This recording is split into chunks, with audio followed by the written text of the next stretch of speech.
Assalamualaikum warahmatullahi wabarakatuh. Apa kabar saudaraku? Semoga sehat, sukses selalu dimanapun Anda berada. Di video kali ini saya berada di Desa Girpasang, tepatnya lereng Merapi. Beberapa bulan yang lalu saya pernah membuat video di tempat ini, dan video tersebut sempat viral sehingga mulai terbangun dijadikan wisata tempat Girpasang ini. Lokasinya nyaman, sejuk.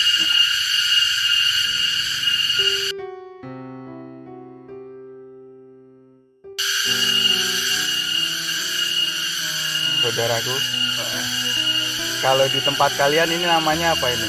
Suara ngat ngat ngat. Ini binatang hutan ya saudaraku. Ini kalau di sini namanya garimpung. Nah, ini mungkin beberapa puluh tahun ke depan suara seperti ini sudah tidak ada lagi, ya, karena sudah tergerus zaman. Ini luar biasa, kita masih bisa menikmati indahnya alam, apalagi di sana kabut sudah mulai turun. Nah, ini masih di Merapi ya saudara. Ngomong-ngomong, pernah nggak sih terpikirkan oleh saudaraku semua, sebenarnya untuk apa kita di dunia ini?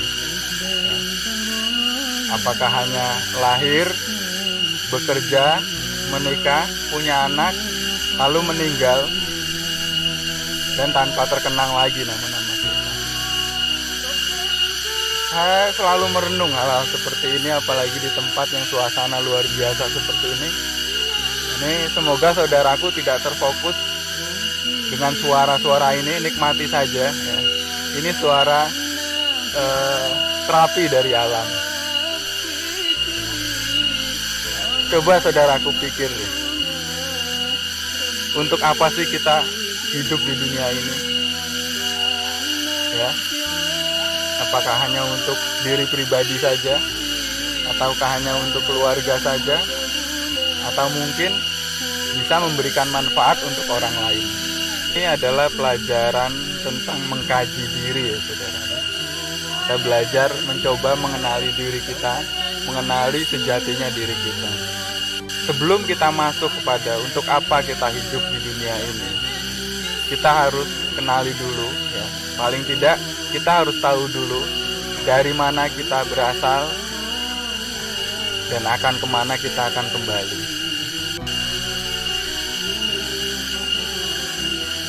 Saudaraku, dari mana kita berasal? Nah, mulai coba kita pelan-pelan kita bahas secara singkat ya, secara singkat agar benang garis merahnya bisa terarah hingga untuk apa kita di dunia ini, sampai kemana kita akan kembali setelah kita meninggalkan dunia ini.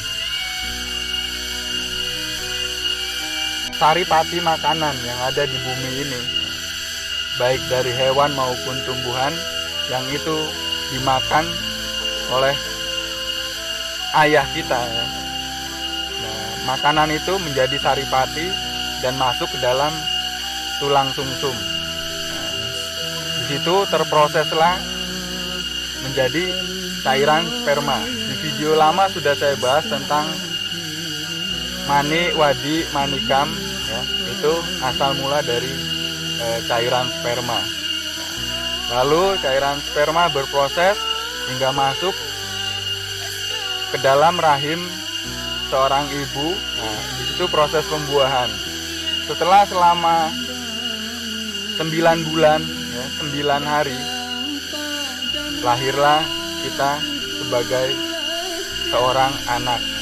Di dalam proses 9 bulan 9 hari itu, di dalam kandungan umur 4 bulan, ya, pertama kalilah ditiupkan ruh ke dalam tubuh si bayi.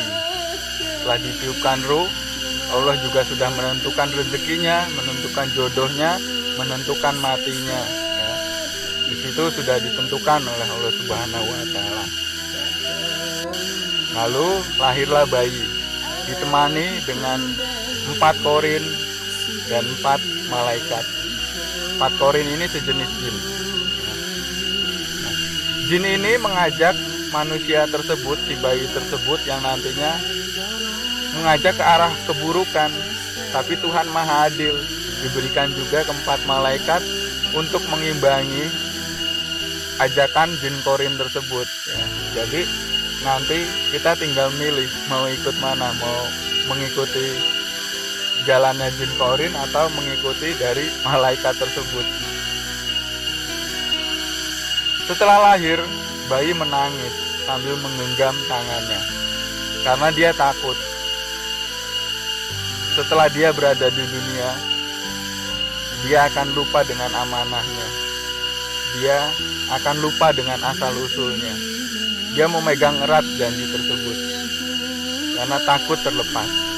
Disitulah mulai kita berada di alam yang penuh dengan godaan, baik dari godaan jin setan yang menunggangi nafsu kita sendiri. Karena manusia ini memang makhluk yang sempurna, saudaraku. Bayangkan, malaikat jelas saja taat karena dia tidak diberikan nafsu oleh Allah. Ya, dia hanya beribadah terus. Setan, dia berisi nafsu-nafsu, jadi dia selalu isinya membangkang dan membangkang. Nah, manusia ini kan komplit. Isinya nafsu ada, isinya jin ada, isinya malaikat ada. Wah, makanya disebut manusia sempurna. Sempurna jika Anda bisa dalam kesadaran untuk eling dan waspada. Nah, sempurna di sini adalah manusia yang sempurna, manusia yang eling dan waspada, manusia yang ingat kembali akan Tuhannya, manusia yang ingat kembali untuk apa dia berada di dunia, manusia yang ingat kembali akan kemana dia nanti. Setahun, 2 tahun, 10 tahun, 30 tahun kita berjalan di dunia ini, ditempa cobaan, ditempa masalah, ditempa segala macam sendi kehidupan yang sebenarnya itu hanya fata morgana, saudaraku. Itu hanya maya. Kalau saya menilai musibah, kebahagiaan, kesedihan, kesenangan, itu semuanya sama karena berasal dari Tuhan juga. Tuhan yang menguji kita. Bayangkan, sebuah mutiara itu untuk menampilkan kilaunya yang indah kan harus digosok berkali-kali, ditempa berkali-kali. Sebuah pisau untuk mendapatkan tajamnya yang luar biasa harus digosok berkali-kali, ditempa berkali-kali. Nah, itulah manusia. Cobaan, hinaan, kesedihan, kebahagiaan itu hanya tempaan. Sebenarnya tempaan agar kita selalu eling dan waspada. Itu adalah sebuah kode dari Tuhan agar kita selalu ingat dan terus ingat selalu kepada Tuhan. Kurangi rasa keluh kesah Anda sekarang. Mulai sekarang selalu perbanyak bersyukur apapun yang Anda dapatkan. Bersyukur.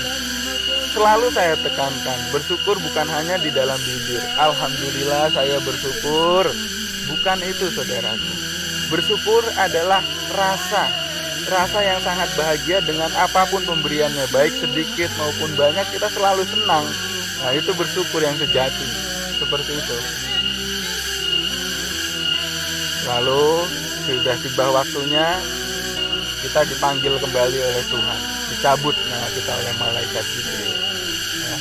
Nah, dalam proses pencabutan itu, saudaraku pernah dengar kenapa banyak para kiai, alim ulama, ada yang tersenyum, ya, ada yang bergembira.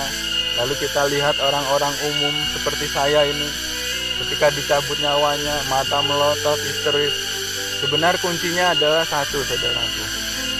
Keterikatan kita kepada dunia. Saat menjelang ajal kita, sebenarnya semua manusia sudah tahu 40 hari sebelum meninggalnya. Itu sudah tahu, sudah diberikan tanda-tanda oleh Tuhan yang Maha Kuasa. Semua pasti tahu. Diri pribadinya ya yang akan meninggal itu pasti sudah tahu. Nah, saat pencabutan itulah, saudaraku, jika kita rela, ikhlas, menerima dan melepaskan semua ikatan dunia, kita akan bahagia, kita akan tersenyum. Saat Anda dicabut nyawanya oleh sang malaikat Jibril, Anda masih memikirkan, aduh warisanku akan kemana, aduh anakku akan kemana, aduh hartaku yang banyak ini akan kemana. Sungguh luar biasa, akan terasa sakit sekali rasanya itu, saudaraku. Ini saya juga diceritakan ya, karena saya belum pernah meninggal. Jadi saya hanya diceritakan oleh guru-guru ya. Dan ini sungguh menjadi pelajaran yang sangat bagus sekali. Dan setelah meninggal pun kita berada di alam,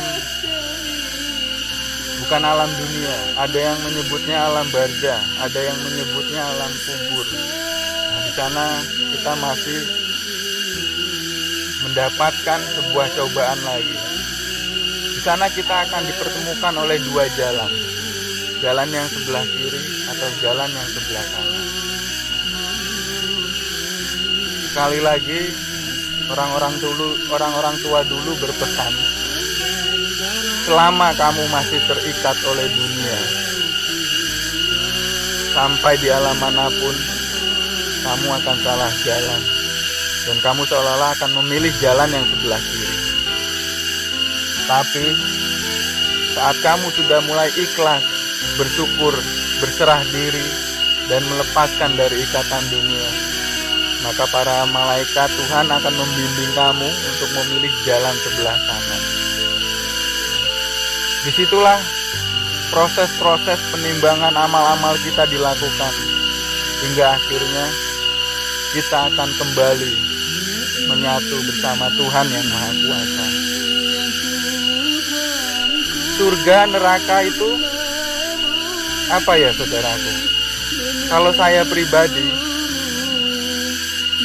saya pun ikhlas jika diletakkan di dalam neraka, jika memang Allah itu ridho. Jadi saya ikhlas sekali di dalam neraka kalau memang Allah, Tuhan yang Maha Kuasa ini ridho kalau saya berada di neraka. Karena tujuan saya itu bukan surga dan neraka. Tujuan saya itu dekat, menyatu dengan kasih sayangnya, dengan Rahman Rahimnya, dengan ketulusannya.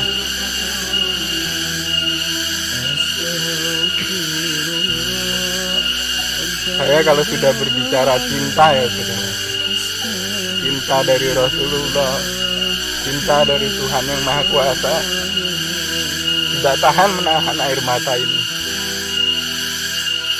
Betapa agungnya Tuhan menciptakan manusia, betapa penuh kasih sayangnya Tuhan menciptakan alam semesta ini.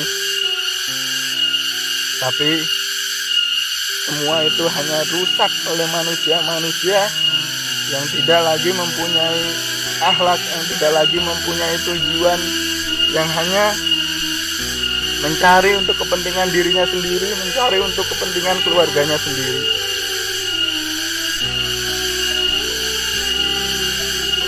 Saudaraku, semoga video kali ini menjadi bahan pengingat untuk diri saya pribadi, menjadi sedikit wawasan juga untuk saudaraku semua.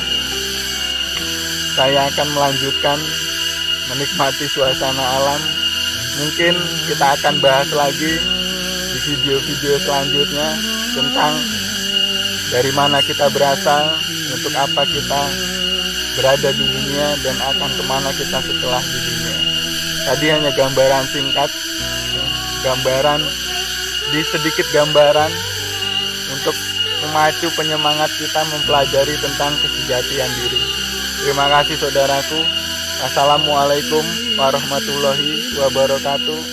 Rahayu, rahayu.